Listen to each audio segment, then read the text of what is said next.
A desk, a table, the back of your neighbor's station wagon, anything can be a workbench for building Gundam plastic model kits. Including, as it turns out, a workbench. It's mainly a place to set your parts while you work on things, and if the internet is any indication, it should only have space enough for whatever limb you're working on at the time, with the rest of the space dedicated to old bags of Doritos and collection letters for unpaid bills. Organization doesn't seem to be the plastic model kit builder's strong suit, which is why an advanced Gunpla builder like myself has one of these. This is my workstation. A big wooden L desk with bits of another desk stacked on top of it as makeshift shelves. So I can keep up appearances as an esteemed internet personality, I also have some steel rigging, a fancy microphone arm, some lights, and a mess of cameras. I'm constantly tinkering with my workstation, trying to find the angle that's just right for my lights or adjusting the stacking order of my tool bins. To be honest, it feels like I spend more time with my workstation than I do actually building kits sometimes. You probably came across this video in order to learn more about what to buy to organize things, or something along those lines, so let's discuss. Stripping away the microphone, audio interface, audio-visual equipment storage, the audio-visual equipment inside of the audio-visual equipment storage, speakers, jeweler's lens that I got off an interesting hat at a Renaissance festival once, and my dream flask, you have a workstation that cost me less than a body pillow. Best Boy Setsuna and Tieria in suits. Now sure, the desk is worn on the edges, takes up half of our living room, and the sections aren't actually attached to each other in any way. Which is perfectly fine, honestly, considering I found it on Craigslist for the princely sum of 25 American dollars. It has huge tracts of workspace and plenty of room for supplies and a backlog I'll never get around to finishing. And that's all your workstation needs. It doesn't need to be pretty. It just needs to, well, work. And I'm willing to bet that you can make one of these for even less right in your own hometown. So I've traveled to a strange, faraway place to prove just that. Right, I'm in the parking lot of a Jack in the Box fairly close to AT&T Center. I just dropped off my fiancée to see a concert that I didn't have any interest going to, so while she's at the concert, I'm gonna go find us a workstation. Or rather, cobble one together, probably. The city limits of San Antonio, Texas is home to 1.5 million-ish people, while Austin, Texas boasts just under 1 million. So with an extra 500,000 people in the city proper, surely finding a cheap desk to start with would be a walk in the park. We've got a free tub, some organic sheep compost, 2 free hens, a leather recliner, a wooden shelf, that might work, workout tire. That's everything. There is almost nothing in the free section of San Antonio Craigslist. How? Taking into account the studio apartment dwellers watching this video, I needed to not just find a desk, but one that was no bigger than 2 feet deep by 4 feet long. One that could fit pretty much anywhere. Waiting for another app to download.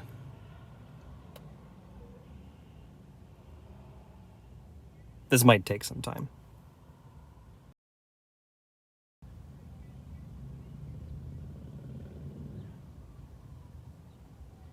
Still waiting.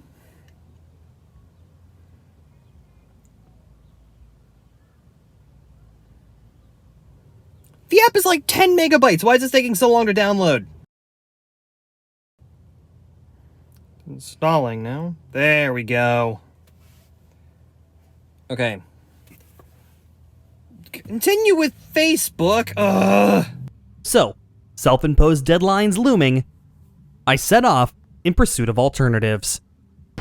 So a big reason why I'm doing this in San Antonio instead of where I would normally do it in Austin is that I don't know where I am. In Austin, I know all about the places you can go to get super cheap furniture and get desks for a dime a dozen. I don't have that advantage here. As I was driving, I learned that downtown San Antonio has all the charm of your average Amtrak station, an impression reinforced by the city's apparent attitude towards road maintenance. I found a brick road. Oh, the Riverwalk's over there. I know the Riverwalk. I kinda know where I am. So right now it's exactly 6:33 in the afternoon, evening, whatever. Which means that I have about 3.5 hours-ish to get together some kind of proper workstation for 20 American dollars. I didn't have as much luck as I thought I would with the free stuff, so we're probably gonna have to find a cheap one somewhere. Perfectly adequate, but little to write home about, probably best describes the immediate area around the city center. The master-grade gunner Zaku warrior of major metropolitan areas, if you will. Not that you can see it much, of course, since I only brought one camera with me on my excursion. Yeah, I've only been to San Antonio one other time, so I have no idea where I'm going. Parking for something. I think I wandered into, like, I don't know, another concert or something. Where am I? Why does this building have 2 BMWs parked on its lawn? That building back there said Drip Lounge, IV Hydration Therapy. I've heard of these places. They're like places that you go to pay a person wearing latex gloves to stick your arm with an IV voluntarily. Not because you're sick, just because you want rapid hydration. It's weird. I had driven around aimlessly for over an hour, looking for anything that resembled a yard sale, scrap pile, thrift shop, anything to get the project rolling. Nope, roundabout. We have these in Austin. I know how to navigate those. So, what makes a good workstation? Well, obviously you need somewhere that you can put your kit while you're working on it. Runner storage would be nice, but not everyone has the room for a setup that has proper runner storage like I have. You need somewhere you can put your tools, things like your side cutters, your snips, if you will. If you're spending hundreds of dollars on storage at somewhere like Lowe's or Home Depot, you're doing it wrong. Oh, joy, they have scooters here too. Not nearly as bad as we've got it in Austin. Those shots I had of the scooters, the not Gunpla video, the Hirschfelger Ater and the Siegfried, yeah, it's gotten worse. I turned down the wrong way. As the sun set, I got directions to a nearby used office furniture store in a last-ditch effort to hunt down my workstation. I started shooting this video at like 5 o'clock, and it's already like super freaking dark. It's like 7 now. We're running out of time. If I didn't spend so much time being lost in downtown San Antonio, I'd probably be fine.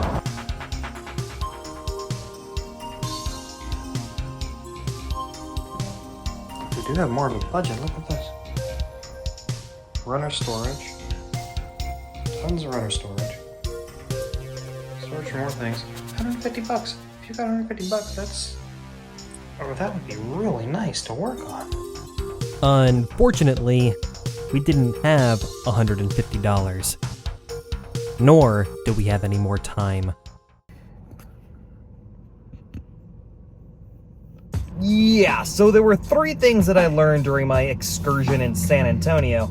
First, that the roads downtown are way more bumpy than they should be. Second of all, that San Antonio Craigslist is absolutely useless. So you'd think with San Antonio having such a larger metro area that their selection of free things and even cheap things on things like Craigslist and Let Go and what have you would be significantly larger, but no, there's nothing. I make it back here to Austin and I get myself a free desk in 15 minutes. And here it is. A perfectly serviceable, if a bit beat up, workstation for the low price of the gas it took me to get to the duplex it was stored in. It has a drawer, 4 metal legs, that's wrong, that's 2, and it's held together with screws. Now, there is a very difficult hurdle one must clear when obtaining these secondhand wares. You often have to talk to people. This might sound like a snide dismissal of social anxiety, but it isn't. Messaging a stranger out of the blue asking for 1 furniture please can be about as comfortable as explaining to your parents why the Labo Fumina is on your Christmas list. But I feel like this is mitigated somewhat if you can meet with the person in a public place. That way, you're both equally as awkward and therefore eager to get the transaction done as quickly as possible. And you're less likely to have a stabbing. Because this desk was free, we still have $20 for some organizational accessories. My recommended must-haves for this endeavor are the Yanzio desk lamp from IKEA, which is the accurate pronunciation of these things apparently, and these. The Storehouse 20-bin rail-mount stackable parts storage system from Harbor Freight. You can find these at pretty much any discount tool store, and while I wouldn't trust Harbor Freight for its power tools, there's a reason you don't see Hercules rotary saws and Pittsburgh drills on job sites, mind you, but for storage solutions, they're hard to beat. The paltry sum of $10 gets you 20 perfectly sized bins for the model maker's workstation, suitable for just about anything the discerning hobbyist needs. Nippers? Check. Pens and Gundam markers? Check. Sanding sticks? Check. Parts for kits you're working on? Check. Parts for kits you'll probably forget about entirely? Check. Extra parts that you swear you'll use for a kit bash one day, but let's be honest here. Check. Paintbrushes? Check. You get the idea. So, the one I'm in right now seems to be in the process of closing, so best of luck. And that's it. You have a workstation with adequate storage and plenty of space to now clutter with runner bags, takeout boxes, and 2-liter bottles of boneless Pepsi. But workstations aren't one size fits all, of course. So what else can you do with a desk and some doodads to make a top-notch workstation? I asked the foremost expert counsel on hobbyisting, the members of the Howgunpla community Discord server, to find out. See, now this is a dedicated workstation. It's always better if you can to have a separate space to work on your kits that isn't encumbered by things like computers if you can make that happen. Not everybody has the room for such a thing, but this setup luckily does, as well as some really tasteful metal shelves which look like they're from Target. But of course, the most important part of this setup is the blue microphone snowball for all those times that you said that you'd start streaming and never got around to it.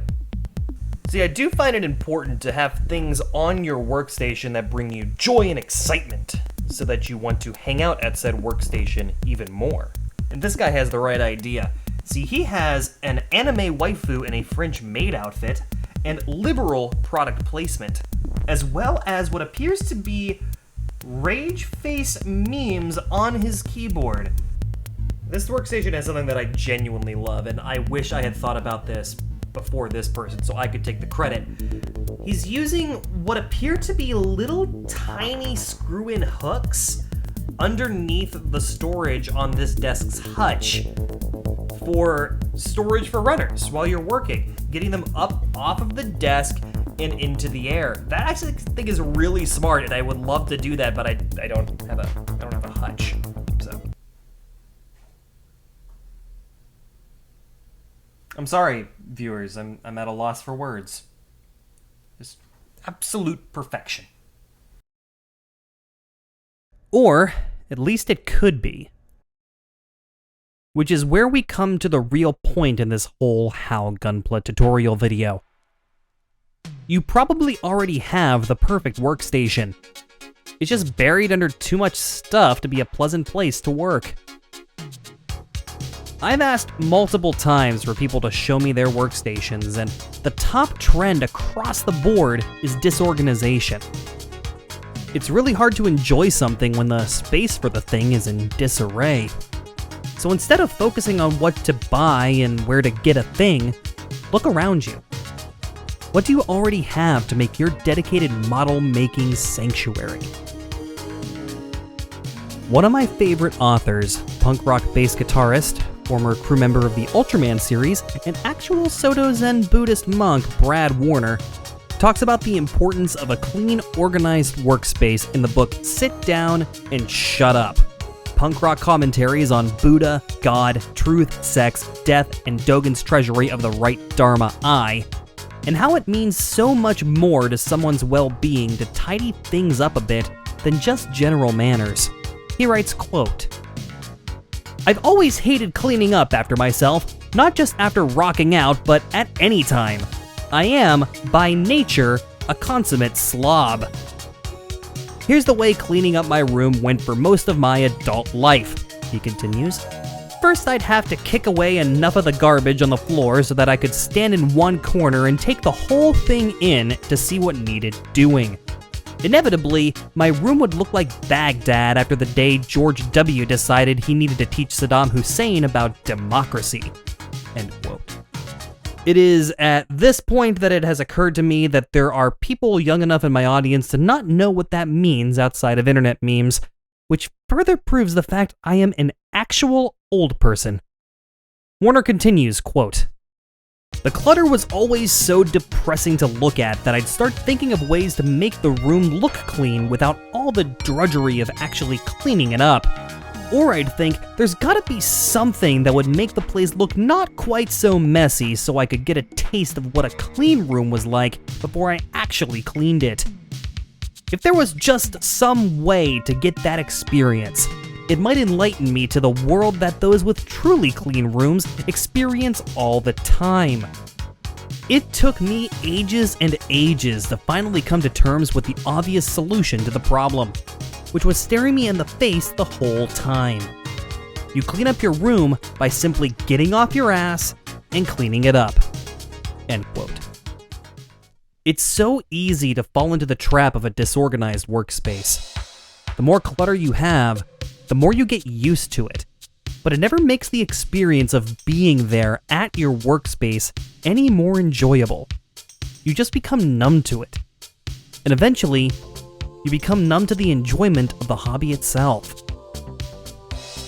You don't want to sit at that disheveled desk, so it's just gonna sit there, in the corner, while your backlog gathers dust and your youth slips through your fingers only to be replaced with medical bills and student loan debt weighing you down as we hurtle headlong into the inevitable heat death of a cold, unfeeling universe that not a single one of us has any say in the fate of. And no, this stuff doesn't keep me up every single night, nor is it something that you'll probably go back to therapy for. What are you talking about?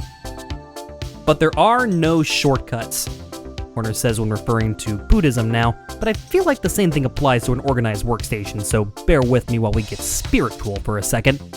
For Warner, quote, "There is only one way to do Buddhist practice, and that's to slog through it the same way you slog through cleaning up your room." In Shobogenzo Zuimonki, I think, Ihai Dogen likens real Zen practice to the way you get wet if you were to walk through fog. Warner now paraphrasing Dogen, quote, "You don't notice it as it's happening, but walk through that fog long enough, and you'll get thoroughly soaked." End quote. If we apply this philosophy to organizing your workstation, we're acknowledging that keeping a neat and tidy workbench sucks. We'd much rather build and munch on pizza and all the other things that we do at our desk. And we like to have this altruistic idea that our work area will be clean someday, but it isn't going to happen by itself. If we take a moment after a build session to say, put those empty runner bags in the trash or store your paints in the right place, before you know it, your workspace will become a place you spend more time working in instead of ignoring, citing the usual suspects like burnout and a lack of free time as an excuse for not taking care of your sanctuary. There's no secret to building a workstation. And I know some of you came for that secret, but the perfect workstation is anything you make it. Just dedicate it to your craft. Make it worth using, and clean your damn room. Your mother's tired of asking you before you go back to work on your bad gunpla. We'll see you next time.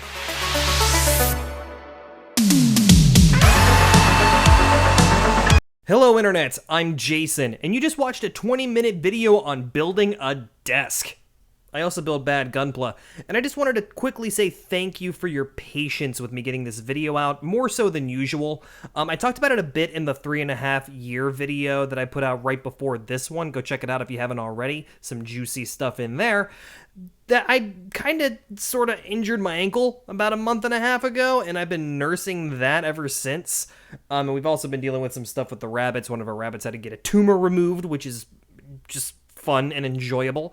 So things around the house have been a little nuts, but things are settling down again. My ankle is mostly healed, so I should be good to go with more videos much more quickly. I already have 2 ready to go script-wise. It's just a matter of putting them together now. So thank you again for your patience, and we will see you here again, hopefully real soon. Take care.